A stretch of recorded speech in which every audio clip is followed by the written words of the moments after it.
Muito bom dia a todos, um bom sábado. Espero que estejam felizes, como eu estou, de estar na casa do Senhor. E juntos podemos partir o pão da vida. Hoje temos uma lição interessante com um título um bocado difícil até de pronunciar, um título um bocado estranho, não é? Sabem que este título em original fala numa palavra que é worldview. Worldview, em português, normalmente é traduzido por cosmovisão. Parecem palavras um pouco diferentes e quem percebe inglês e português consegue realmente ver que a palavra é um bocadinho diferente, mas normalmente no dia a dia, quando nós falamos da nossa visão do mundo, na nossa visão particular que temos da realidade que vivemos, usamos normalmente a palavra cosmovisão. Então eu vou usar esta palavra que até é mais simples para nós podermos entender a lição de hoje. E eu pus aqui como título Cosmovisão Bíblica. E de facto a lição hoje fala-nos exatamente isto, da importância da nossa visão da realidade, do mundo em que vivemos, na educação de cada um de nós. É um tema interessante, espero que estejam animados como eu para explorar este tema. E antes de passarmos, convidava a todos que se pudessem levantar e vamos convidar a presença do Espírito do Senhor para que possa realmente orientar Ele a passagem desta lição. Vamos orar. Bom Pai, estamos aqui perante Ti para abrir a Tua palavra, Senhor. Te pedimos solenemente que nos possas falar a cada um dos nossos corações através da Tua palavra. É o que te pedimos em nome de Jesus. Amém. Muito bem. Nós vamos hoje iniciar com um resumo dos pontos mais importantes da lição desta semana. E se nós vimos neste quadro, nós vimos que ele está estruturado da seguinte maneira. Na lição de sábado fala que cada pessoa tem a sua própria cosmovisão, sua visão do mundo, da realidade. Na lição de domingo nós vemos que existem duas principais cosmovisões que moldam o pensamento atual, que é a cosmovisão naturalista, ou seja, que teoria de evolução, que o universo se criou a si próprio, e a cosmovisão criacionista, ou seja, que existe um Deus Criador. E também nos reforça a ideia de que a cosmovisão é fundamental na educação. Depois, na lição de segunda-feira, apresenta-nos a doutrina da criação como base pilar da cosmovisão criacionista. Na terça-feira temos a cosmovisão bíblica e como ela muda a maneira como as pessoas veem as coisas. Lembram-se do exemplo da lição do arco-íris, não é? Dependendo da cosmovisão, temos pensamentos diferentes do que é. E continua depois na lição de quarta-feira com a doutrina da redenção. Na quinta-feira falamos da lei de Deus, sobre a moralidade e a interferência que tem a moralidade na nossa cosmovisão. E por último, na sexta-feira, falamos na educação e transformação do caráter. São tudo temas muito interessantes. Nós não vamos seguir esta ordem, está bem? Nós vamos andar aqui a explorar versículos da Bíblia e vamos tocar em cada um destes pontos a seu tempo. Se o tempo, claro, nos permitir, ainda temos bastante tempo, vamos ver como é que isto vai funcionar. Mas olhando para este quadro, que podem ver aqui, nós temos, logo nos salta à vista, que existe duas principais cosmovisões, certo? E aquilo que é mais afetado pela nossa cosmovisão é a moralidade. Sabem o que é dizer moralidade? Moralidade, o que é? Vocês sabem, agora lembrei-me, eu atualmente estou a acabar uma disciplina no curso de Teologia, que é ética. Não sei se sabem exatamente o que é ética. Ética é um ramo da filosofia que estuda a moralidade. Ou seja, estuda o que é correto ou errado de se fazer E mais importante do que isso, porquê? Ok? Porquê que nós, ao decidirmos eticamente, perante uma situação, decidimos bem ou mal, porquê que um é bem e o outro é mau? Quais são os motivos? E é muito interessante que no ramo da ética, aquilo que faz variar, sabem o que é? É a cosmovisão. Eu vou-vos dar um exemplo, muito rapidamente. A ética começou a ser estudada há 2500 anos atrás, por filósofos gregos. E então como é que começou? Não sei se sabem de onde é que vem a palavra ética. Vem de uma palavra ethos, em grego, que quer dizer hábito, costume ou lei. E esta foi a primeira visão que existiu sobre a ética, sobre a moralidade, que é algo que é habitual se fazer, ou costume-se fazer, ou que existe uma regra sobre isso. E na antiga Grécia, a ética, ou se quiserem a moralidade, para ser mais simples de percebermos, era baseado naquilo que era hábito fazer. Quando uma pessoa estava perante uma decisão moral, que se havia de fazer algo ou não, o que é que ela se tinha a perguntar ela própria? O que é normal as pessoas fazerem nesta situação? E isso, na altura, era considerado de ético, ou de moral, ou de imoral. Só que surgiu um problema. É que não sei se sabem, mas os filósofos gostam de fazer perguntas. Então começou a surgir as perguntas. Estão a imaginar, conhecem certamente detalhes sobre o Império Grego, como é que funcionava, ok? Era um império com cosmovisão bíblica? Não. Era até um império com uma cosmovisão bastante até naturalista, uma pagã. Mas eles começaram-se a perguntar a eles próprios. Reparem bem, porquê que o que é hábito fazer é o que é que está correto? E começaram a pôr em questão a moralidade ou a cosmovisão que existia na altura. E isto começou a evoluir, a evoluir, a evoluir. E as perguntas começaram a ser, mas porquê que há moralidade? Porquê? E reparem num pensamento. Se Deus não existe na minha vida, ou melhor, reparem bem no que vou dizer. Se eu não acredito na existência de Deus, existe alguma razão para haver moralidade? Já pensaram nisso? Sabem que foi exatamente essa conclusão que os filósofos gregos chegaram. É que, na realidade, conclusão que eu cheguei, na realidade, nem sequer existe motivos para haver moralidade. Para haver certo ou para haver errado. E eles chegaram a uma encruzilhada. Porquê? Porque então não existia sequer motivos para estarem a estudar algo que não existia. E não sei se viram na lição, numa história que tinha lá, de um filósofo também, francês, o que é que ele disse? Lembram-se o que é que pediram a esse filósofo? Para escrever um texto para defender a pena capital, a pena de morte. E qual foi a conclusão do filósofo? Nem sequer devia de haver prisões. Nem sequer devia de haver presos, porque não há o que é. Não há o que é. Não há nenhuma autoridade ou moralidade que, filosoficamente, justifique sequer haver presos. Isto vem naquilo que nós estamos a dizer. Porquê? Porque quer nós queiramos, quer não sei se os irmãos sabem, mas filosoficamente é possível provar a existência de Deus. Porquê? Porque é a única razão para haver moralidade. Se Deus não existe, não pode haver nenhuma lei universal. Então, os filósofos atuais resolveram esta questão de uma forma muito simples. Vivemos numa era pós-moderna e a filosofia atual resolveu este dilema da seguinte forma: a ética ou a moralidade é relativa. Nós estamos na era de que tudo é relativo. Até a nossa existência já começa a ser relativa.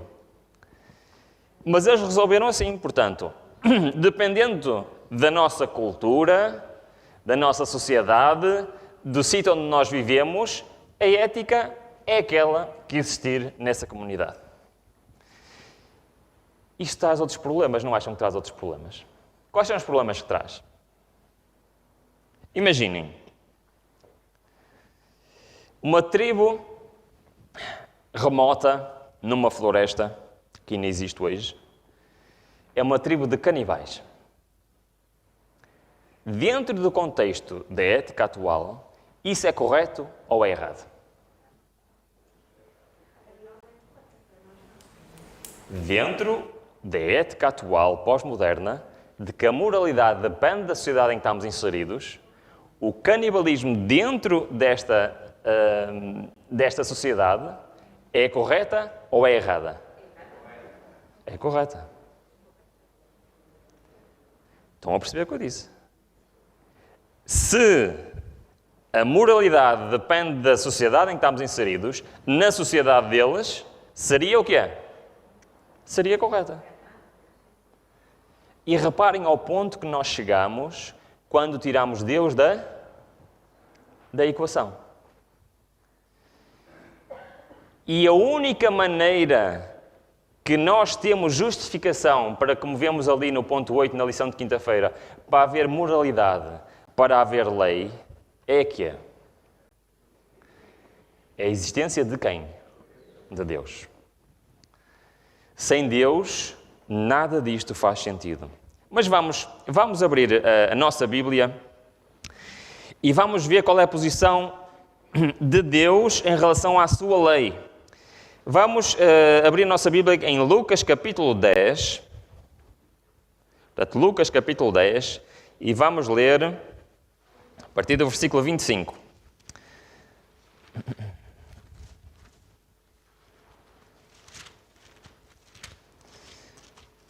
Reparem bem o que dizes. Lucas, capítulo 10, a partir do versículo 25. Diz assim: levantou-se certo doutor da lei. Ok, o que seria hoje um doutor da lei? Não? De que lei é que está a falar? Tem que ser alguém com autoridade sobre que lei? Portanto, neste caso seria, provavelmente, um grande ou líder religioso, ou, neste caso, um grande teólogo, certo? Era um doutor da lei, neste caso, de quê? Vamos ver, porque Jesus refere-se a isso mesmo. Levantou-se certo doutor da lei e, querendo pôr Jesus em provas, disse-lhe: Mestre, que farei para herdar a vida eterna? Jesus respondeu: o que está escrito na lei, como lês? Por isso, que lei é que ele estava a referir? A palavra de Deus, certo? E reparem o que é que o homem respondeu. O que é que ele via escrito na lei? Amarás ao Senhor teu Deus de todo o teu coração, de toda a tua alma e todas as tuas forças e todo o teu entendimento, e ao próximo como a ti mesmo. Jesus lhe disse: respondeste bem. Faz isto e viverás. Estão a ver esta cena? Portanto, alguém que conhecia as Escrituras plenamente foi ter com Cristo e diz: o que é que eu faço para herdar a vida eterna? E Cristo não lhe respondeu, mas disse: o que é que está escrito? E o homem respondeu o quê? Amarás a Deus em primeiro lugar e do outro como a ti mesmo. Nós muitas vezes achamos, e temos outra passagem que vamos ler de seguida, que isto é um ensinamento novo. Aliás, no mundo teólogo, especialmente no mundo evangélico, isto é considerado uma inovação de Cristo. E para isso eles baseiam-se em Mateus 22. Olha, vamos ver Mateus 22. É que nós temos Jesus a dizer exatamente a mesma coisa.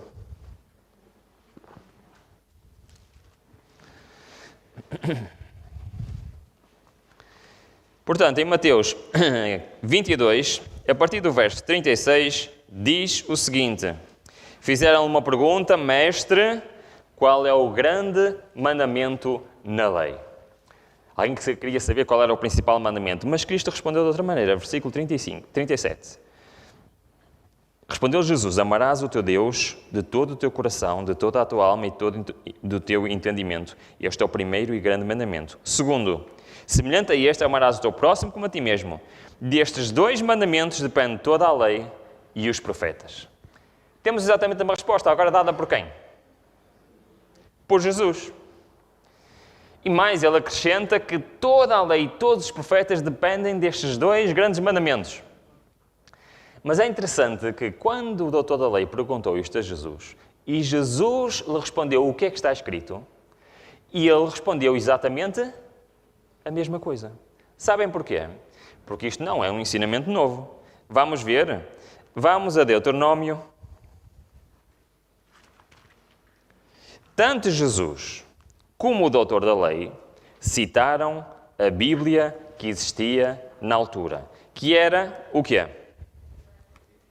Muito bem, o Antigo Testamento. Deuteronômio 6:5 diz-nos o seguinte.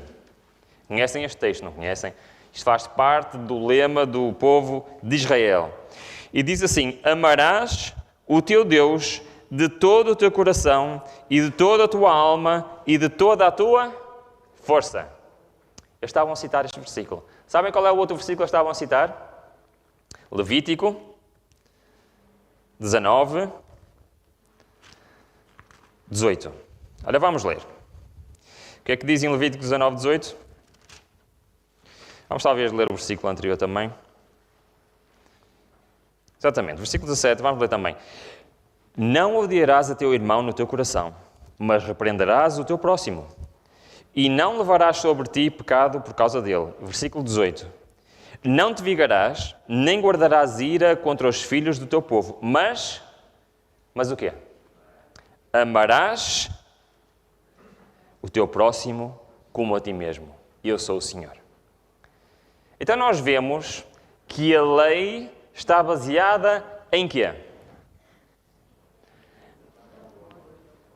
O apóstolo João diz claramente que esta é a lei de quê? Do amor. Porquê que é a lei do amor?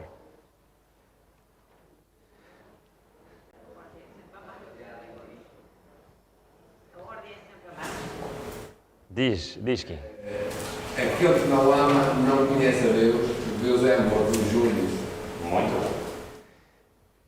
Esta lei é uma lei que é guardada se eu verdadeiramente amar a Deus e se eu verdadeiramente amar o próximo. Certo? Concordam comigo? Sim? E então nós temos aqui este princípio da lei e uma ideia muito, muito interessante.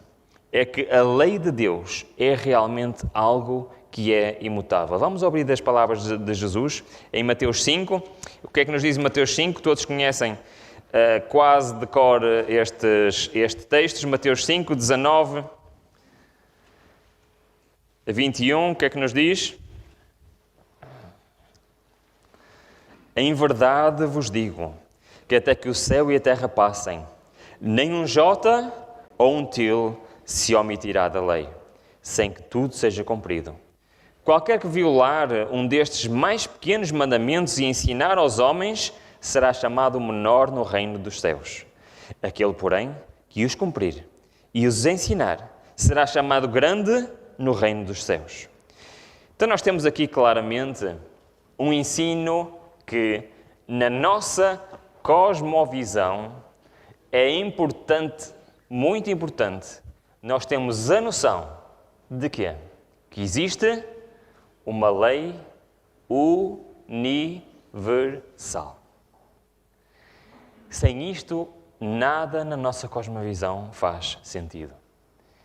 No entanto, como vamos ver, penso que vamos ter tempo, na lição de sexta-feira, não é a lei que nos salva.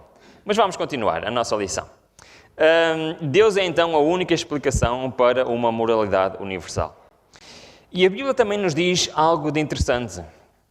Diz que nós, se olharmos para aquilo que Ele criou, conseguimos ver o que é?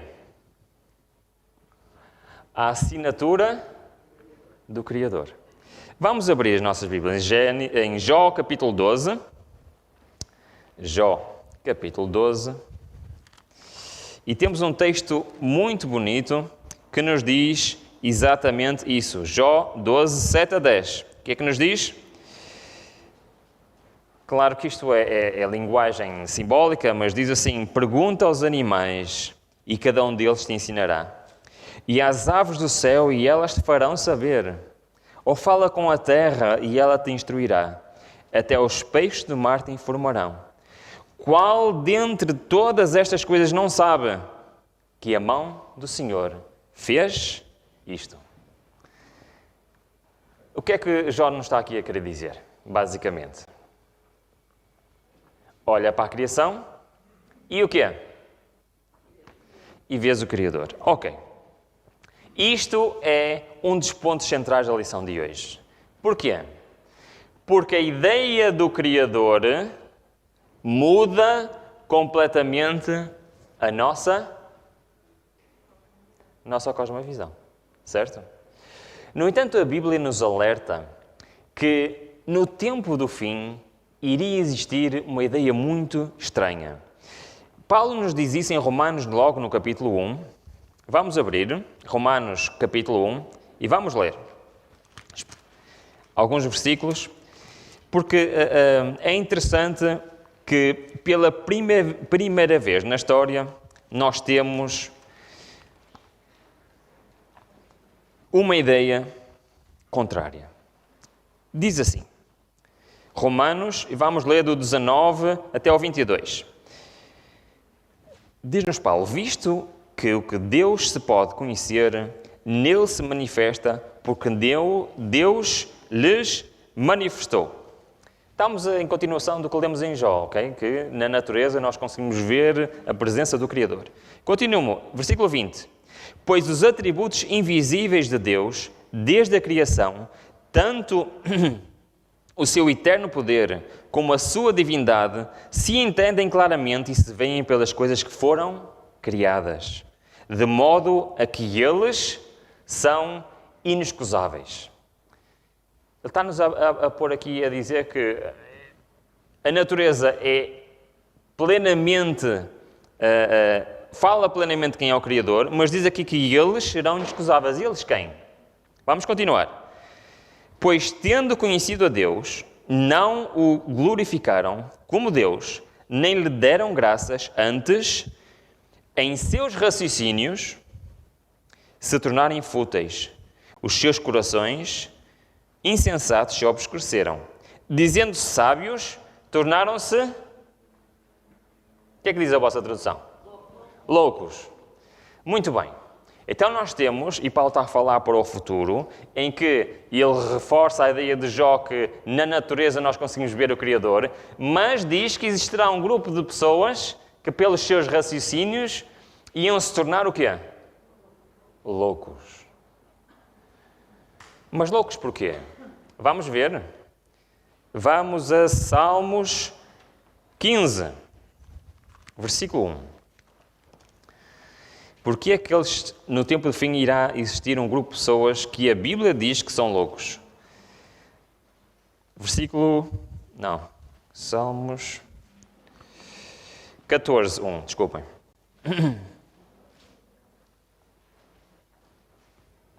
O que é que diz? O que é que diz a vossa Bíblia?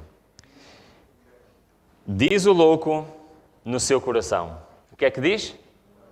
Não há Deus.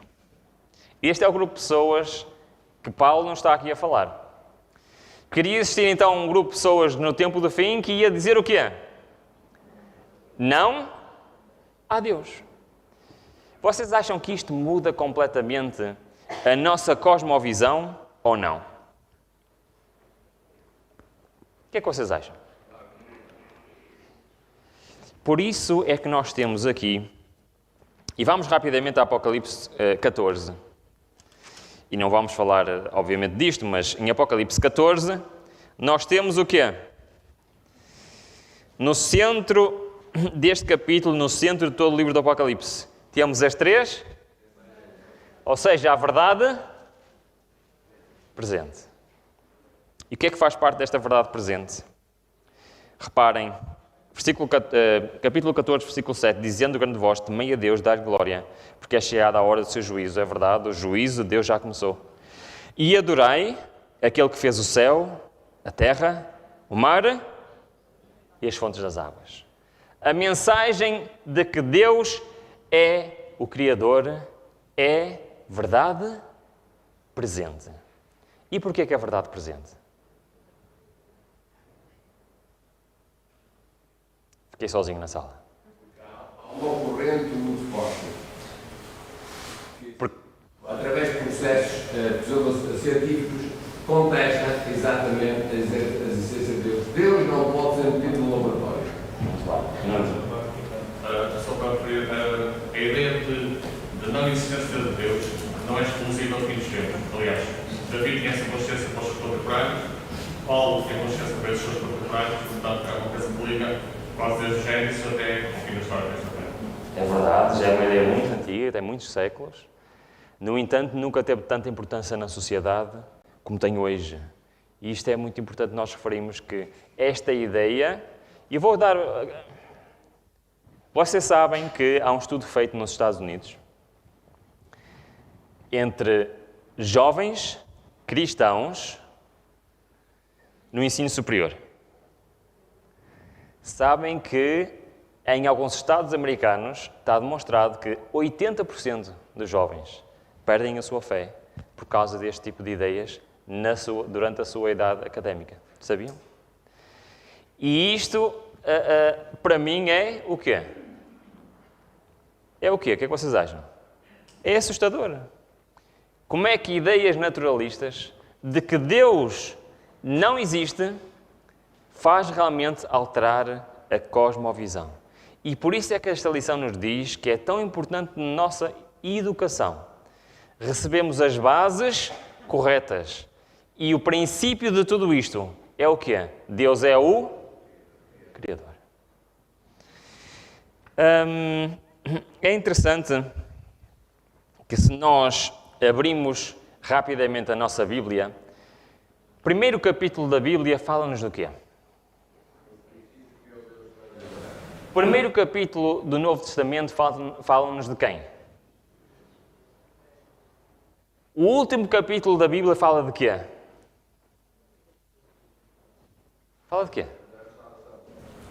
Então nós temos criação, redenção, restauração. E este é ou não um grande resumo da Bíblia, da cosmovisão bíblica. Mas sabem que isto vai um pouco mais além. É que a lição também nos fala de um versículo, e agora vamos ao título da lição, de um versículo muito interessante. Vamos criar aqui uma história. Podia ser a realidade, mas não é. Uma história inventada. Vamos inventar aqui uma história. Imaginem que um ladrão planeia, hoje à noite, assaltar um restaurante. Pode ser? Muito bem. Então ele vai, prepara tudo, e lá vai ele dirigir-se ao restaurante. Por coincidência, vamos esquecer agora o Covid, não é? Que seria impossível agora. Por coincidência, naquela mesma noite, a esquadra da polícia, um dos polícias fazia anos, e decidiram, quando saíssem, iam todos onde? Ao restaurante. Então o ladrão chega ao restaurante, não é? E vê o parque de estacionamento com 30 carros da polícia.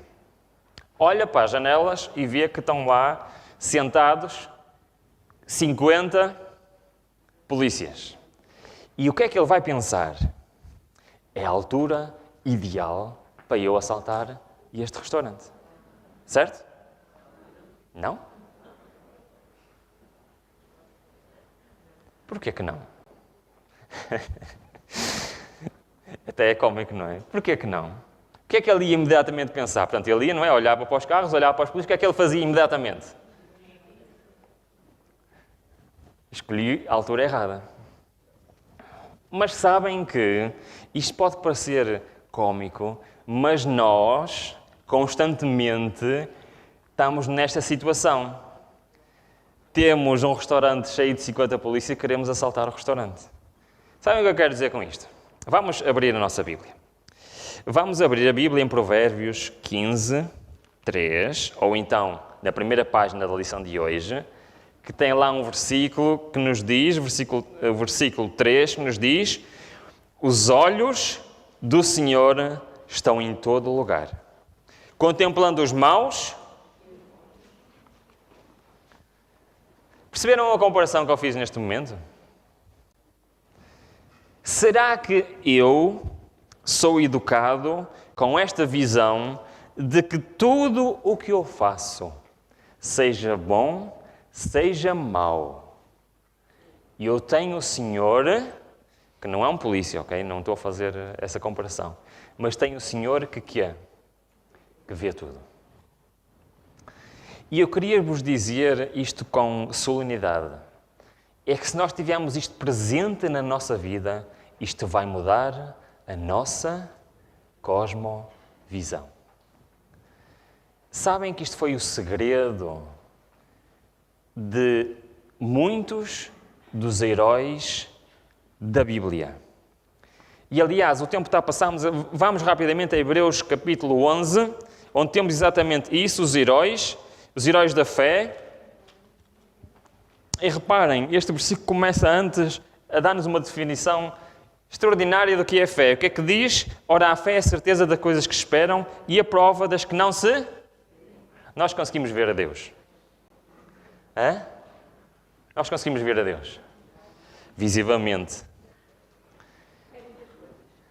Mas será que nós temos a certeza, porque a fé é a certeza, de que Deus está conosco e que Deus vê tudo aquilo que eu faço, tudo aquilo que eu decido?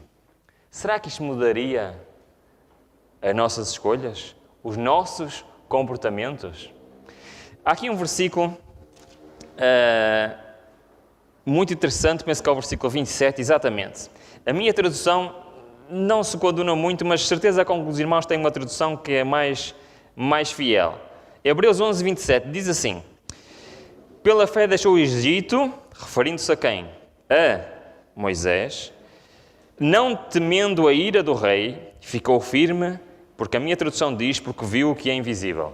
Alguém tem uma tradução diferente? Pois fitava aquele que é invisível. Muito bem. E ainda gosto mais de uma que diz assim: e permaneceu firme, como vendo o invisível. Alguém tem essa tradução? Sabem o que é que este versículo quer dizer realmente? Moisés vivia como se estivesse a ver a quem? Com a noção que Deus estava aqui. E eu penso que isto é algo muito importante da lição desta semana. É que realmente estes heróis, e dá o exemplo de Moisés e dá o exemplo dos outros, que eles viviam com a certeza daquilo que não conseguiam ver. Moisés até teve a vantagem, não é? Que viu um vislumbre da glória de Deus.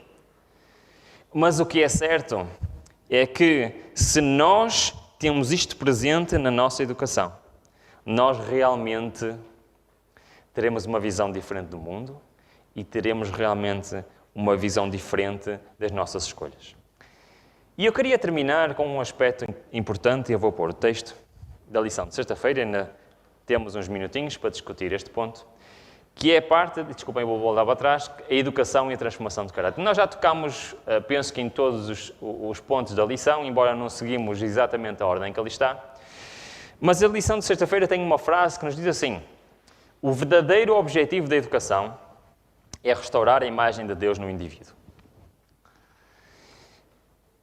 Nós fomos criados à imagem e semelhança de Deus. Hoje, nós somos à imagem e semelhança de Deus?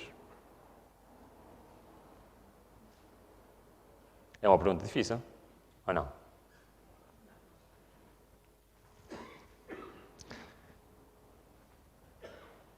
De facto, o pecado veio corromper a imagem e semelhança que temos de Deus.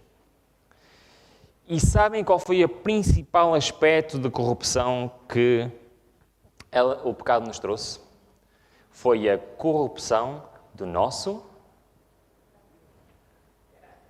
caráter. E o que é que acontece? O nosso caráter corrompido, ou a nossa natureza caída, se quiserem, há muitas formas de dizer a mesma coisa. O que é que isso implica ou influencia na minha vida?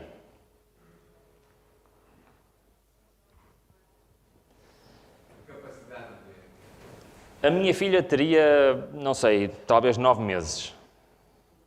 talvez 9 meses. E quando a mãe a deitava, às vezes ela ainda não queria dormir, não é? E então, deitava e dizia-lhe, agora fica aí sossegadinha. E saía do quarto, depois nós olhávamos para o monitor e o que é que ela fazia? Sentava-se, punha-se a brincar com as coisinhas e a mãe ia lá e dizia, não senhor, agora é para estar deitada. E ela tinha 9 meses quando fez uma coisa que nos surpreendeu. Sabem o que é que ela fez? A mãe deitava, saía, mal a mãe punha a mão no puxador para abrir a porta, mal ouvia um som, ela deitava-se e fingia que estava a dormir. Nem não sabia falar, nem mal sabia comunicar connosco, mas já sabia o que é? Fingir. Estão a perceber o que é que eu quero dizer? Ninguém lhe ensinou aquilo. Nós, já por natureza, temos tendência para quê? Para enganar, para sermos egoístas, para todas essas coisas. Isso faz parte da corrupção do pecado. No entanto, toda a cosmovisão pode, ou melhor, toda a maneira como nós somos educados e a cosmovisão com que somos educados pode habilitar algo de extraordinário na nossa vida. Sabem o que é que é? Sabem o que é? A transformação do nosso... E essa transformação pode-se dar a qualquer fase da nossa vida, é verdade. Mas, na educação, é na altura mais importante para que pais, educadores, professores contribuam para a edificação do caráter do indivíduo, para sermos o que é mais semelhantes a quem? O mais semelhantes a Cristo. E vocês sabem, só tenho 2 minutos, vou muito rapidamente. Começámos a falar de ética, vamos terminar a falar de ética. Hoje em dia existem várias éticas diferentes. Uma das éticas que se estuda é a ética cristã. Alguém sabe o que é a ética cristã? A ética cristã, eu vou resumir em poucas palavras.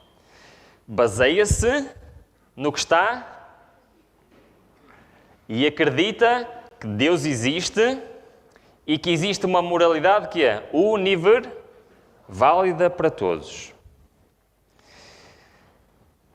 E vocês sabem que existe um ponto onde a ética cristã é diferente de todas as outras éticas.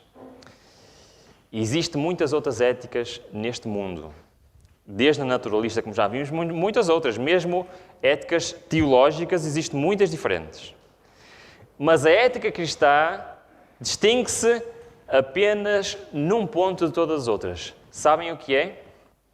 Tem um nome muito estranho, eu vou dizer qual é o nome. Ética do Espírito Santo. Alguém consegue imaginar o que é que seja isto? É que na ética cristã, na moralidade bíblica, só é possível distinguir a verdade, o certo, do errado, com a ajuda de quem? É verdade. E por isso é que é fundamental, na educação, nós desenvolvermos o quê? Uma relação íntima e pessoal com o nosso Criador, que pela ação do Espírito Santo vai poder ter uma ação sobrenatural na nossa vida. Que possamos realmente ter esta noção de que a educação e a verdadeira educação não termina na infância, mas continua até quando? Até quando é que continua a verdadeira educação? Hã? Não. A irmã Ofélia, desculpe, irmã Ofélia, disse até morrermos. E eu disse que não. Exatamente. Vai ser sempre. E possamos então abraçar este desafio e incentivamos os outros também a abraçar este mesmo desafio. Um bom sábado para todos e possamos realmente aproveitar estas lições para nos desenvolver espiritualmente.